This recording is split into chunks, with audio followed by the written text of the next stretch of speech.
Welcome back to Make It Stick. Let's jump into Anki. What is Chapter 4 Embrace Difficulties about in one sentence? Chapter 4 Embrace Difficulties is about desirable difficulties such as examples, retrieval practice, base practice, interleave practice, generation, some contextual fluency, contextual/fluency interruptions. I think that's about as many as I can remember. Generation, contextual fluency, reflection, elaboration. You can throw those in there potentially. These all impede short-term gains. Okay. I guess you wouldn't throw reflection or elaboration necessarily in there. They maybe. Anyway, desirable difficulties, they impede short-term gains, but lead to more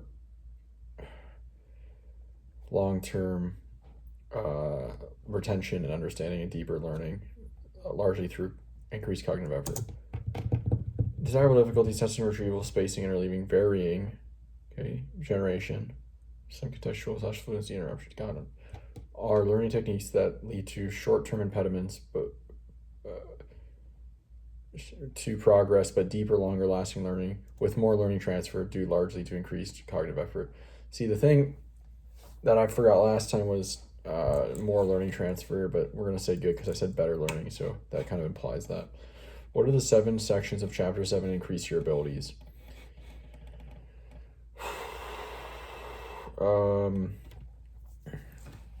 Is IQ mutable? Brain training, neuroplasticity, growth mindset, deliberate practice, memory cues to take away.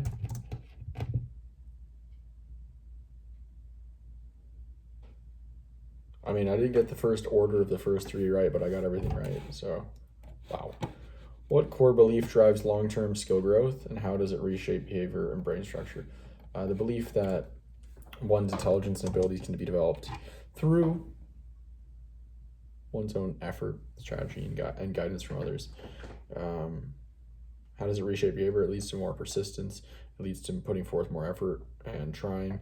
Learning from failures leads to brain growth, brain change in areas especially that are specifically being utilized. Believing intelligence such ability is malleable fuels long-term growth by incentivizing effort, persistence, and strategy. This leads to brain development in areas that are worked on/trained. I would say good. All right, guys. I don't think there were any notes yesterday. We finished the notes section of the book. We finished the acknowledgement section of the book. I ordered Moonwalking with Einstein. And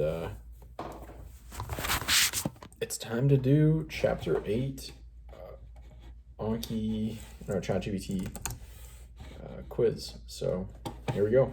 Let's start it.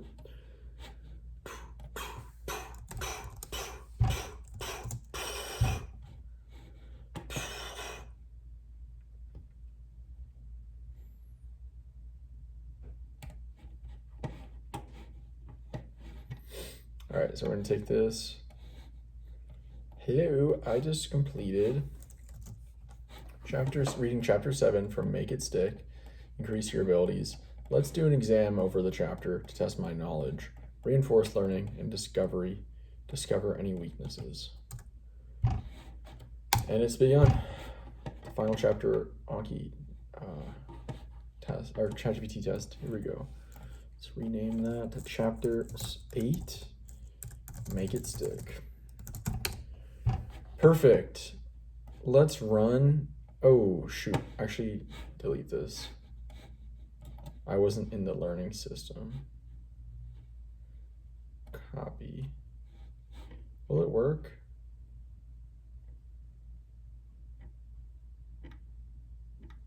Let's try it out without the learning system. This is just a straight ChatGPT 5. Let's see what happens.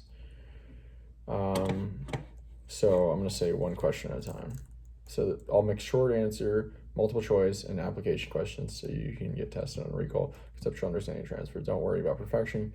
The goal is to strengthen memory traces and spot weak points. Perfect. Okay. One question at a time. What is the main claim of chapter? What the heck?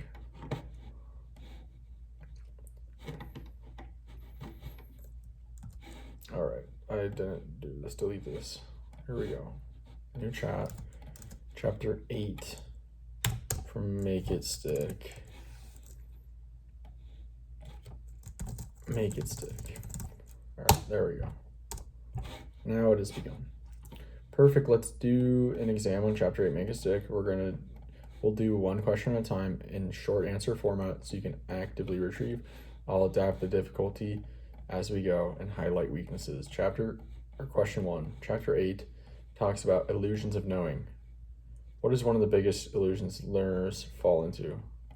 Why is it misleading? What is one of the biggest illusions learners fall into is that fluency / familiarity equals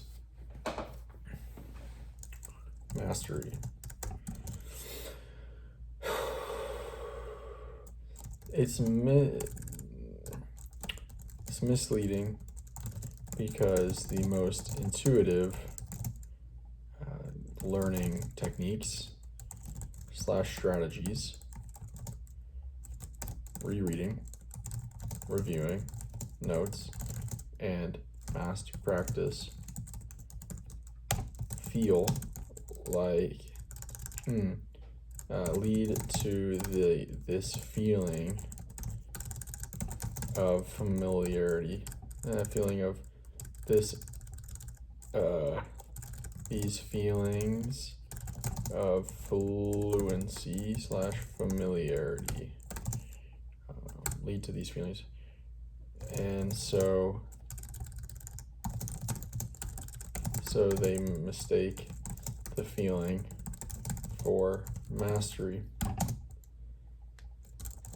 It's misleading because you see yourself in real time become more familiar and feel more confident when you use these study techniques, yet it's illusory.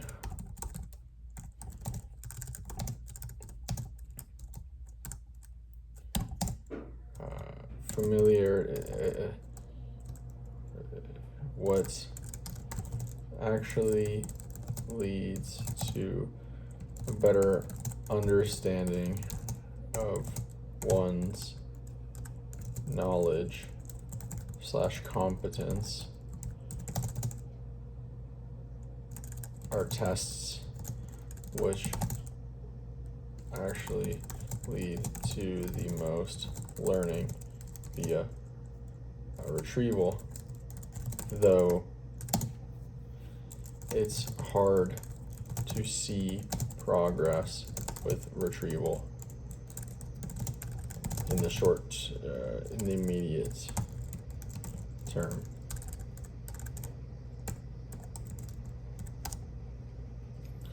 Excellent answer. You nailed the core. Fluency does not equal mastery. And the danger is mistaking the ease you feel during rereading or mass practice for actual long-term learning. You also added the key contrast that retrieval practice is that retrieval practice gives a truer picture for competence, but doesn't give the same instant gratification.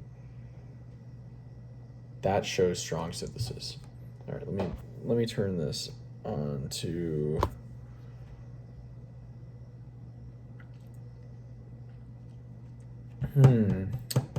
do not disturb. Come on. All right, I just turned on do not disturb because I got a notification that distracted me. Question 2. Chapter 8 emphasizes why retrieval and testing improve memory and learning. What is the mechanism by which retrieval strengthens learning according to the authors? Retrieval strengthens learning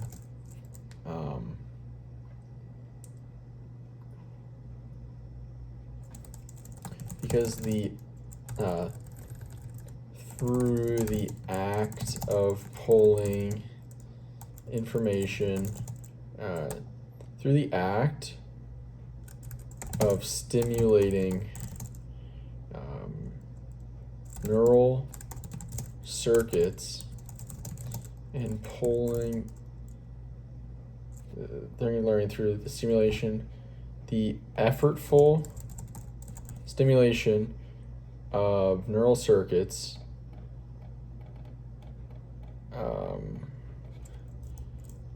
by pulling the information out of one's own brain, or attempting to pull the information out. This leads to brain changes such as more neural connections, less neural connections, aka pruning, and myelination of certain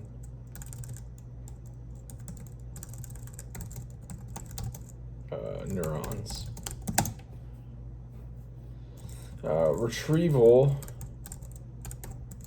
also leads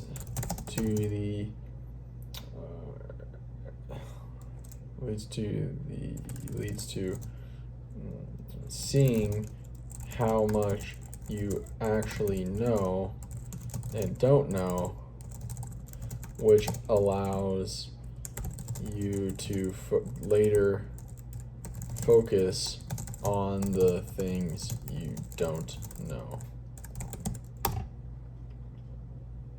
That's very strong. You captured both biological angle, strengthening neural pathways, pruning, myelination, and metacognitive angle, testing what you really know versus what you feel fluent with. The book itself frames it in terms of retrieval being effortful recall, which strengthens the memory trace and makes it easier to access in the future. True, memory trace, yeah. Each retrieval is a new encoding event, rebuilding the memory with added context. It also provides feedback on gaps in knowledge, guiding where to focus. Your answer lines up, just the phrasing from neuroscience more than cognitive science, but which is actually a plus given your background. Yeah, so they would have used terms of memory, memory trace, that is, and retrieval route, reconsolidation. Yeah, I could have done that better. Yeah. Question 3. The authors argue that learning is stronger when it matters. According to chapter 8, what role does context and personal relevance play in making learning stick?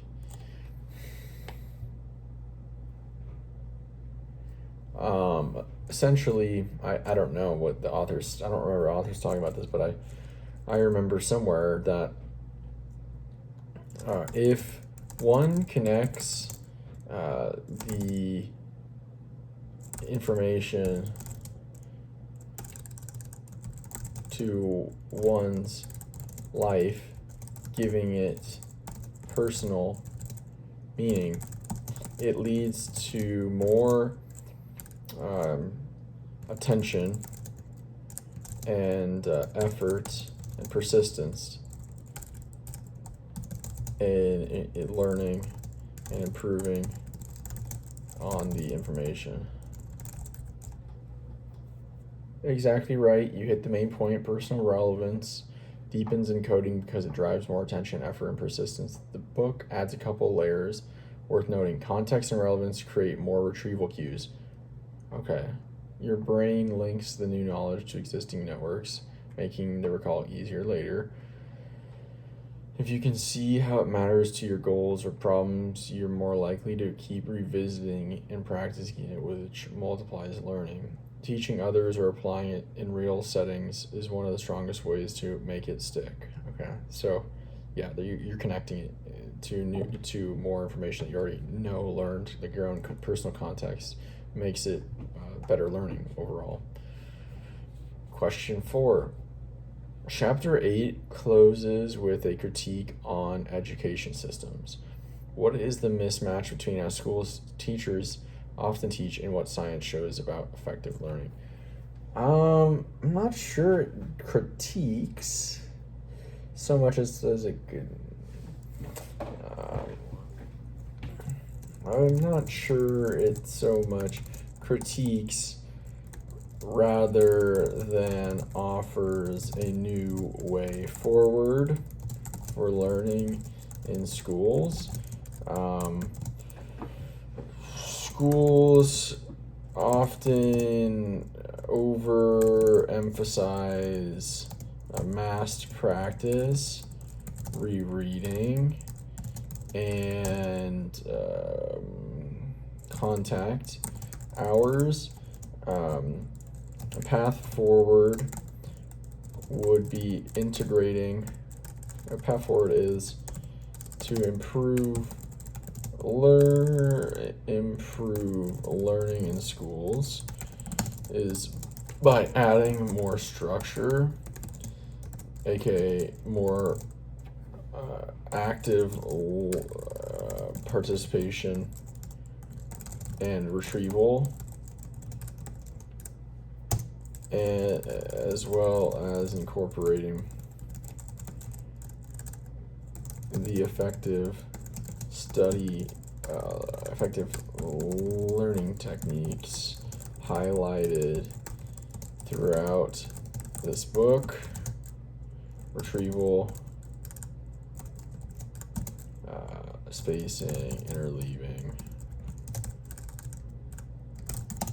varying generation,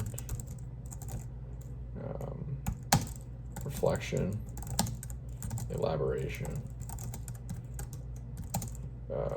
The book also noted that this was a book on learning, not education.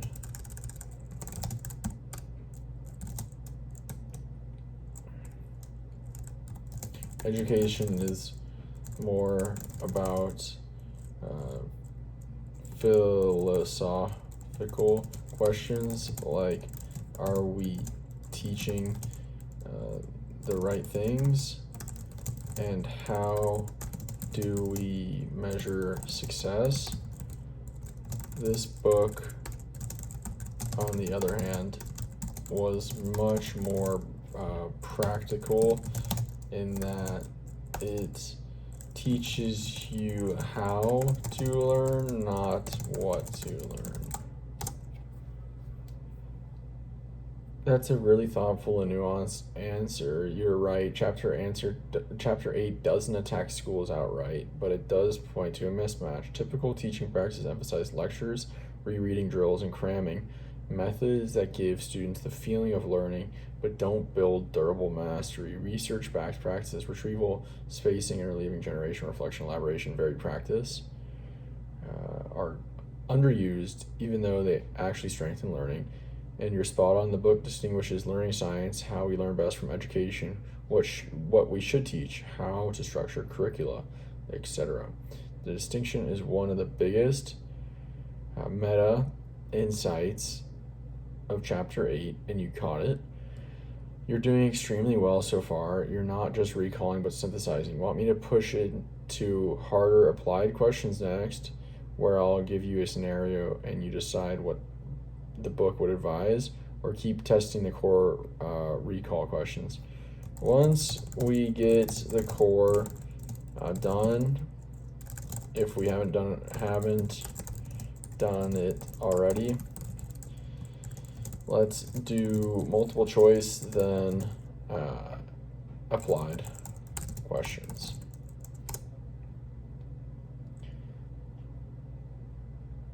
Okay, perfect. Let's lock down the core recall first, then move into multiple choice and finish with applied scenarios.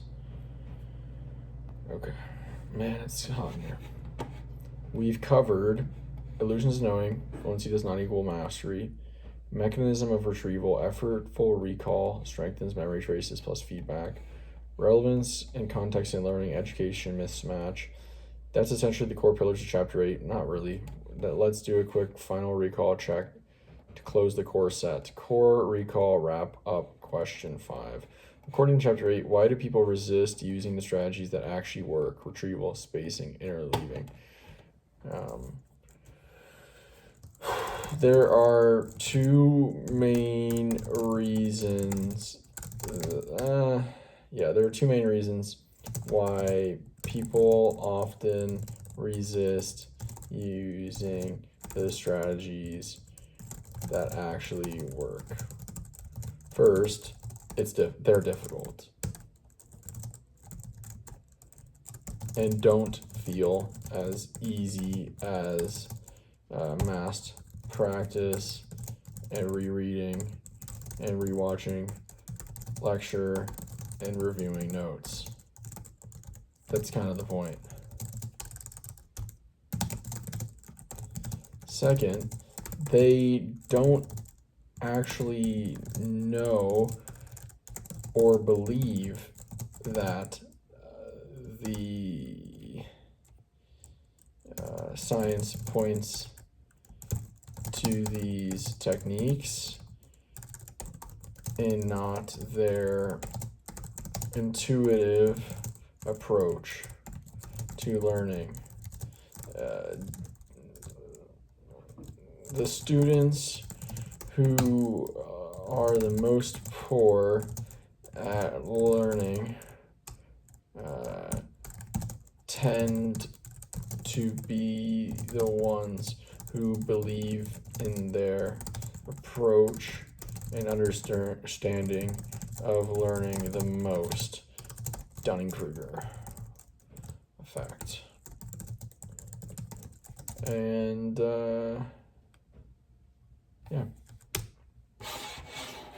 spot on. You captured both sides exactly.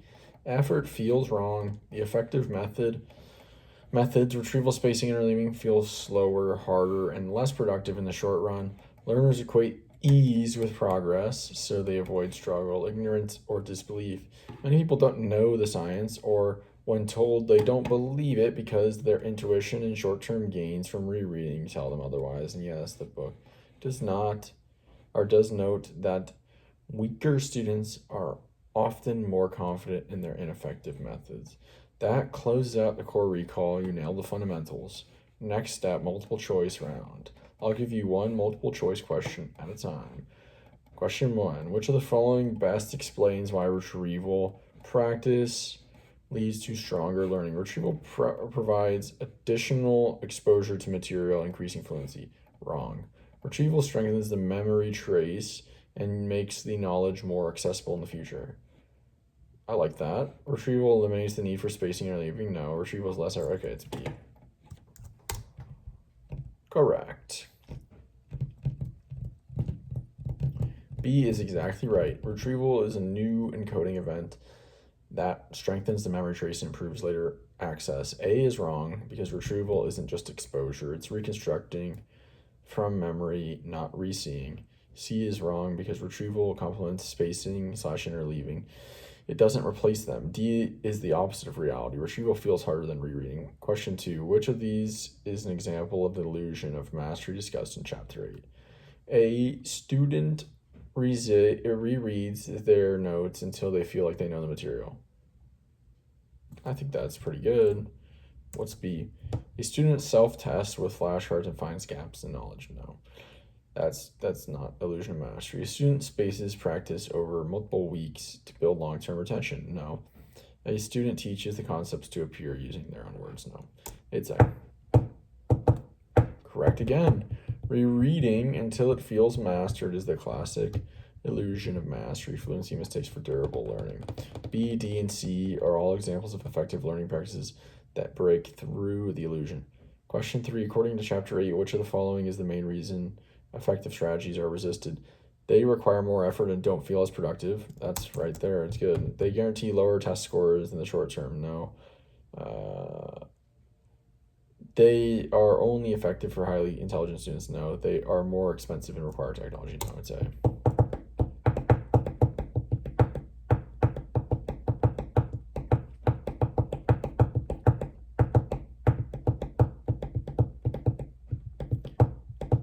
All right, so that looks about to be it for multiple choice. We're going to come back tomorrow and maybe do one more multiple choice and then do applied questions. So today we finished the core questions.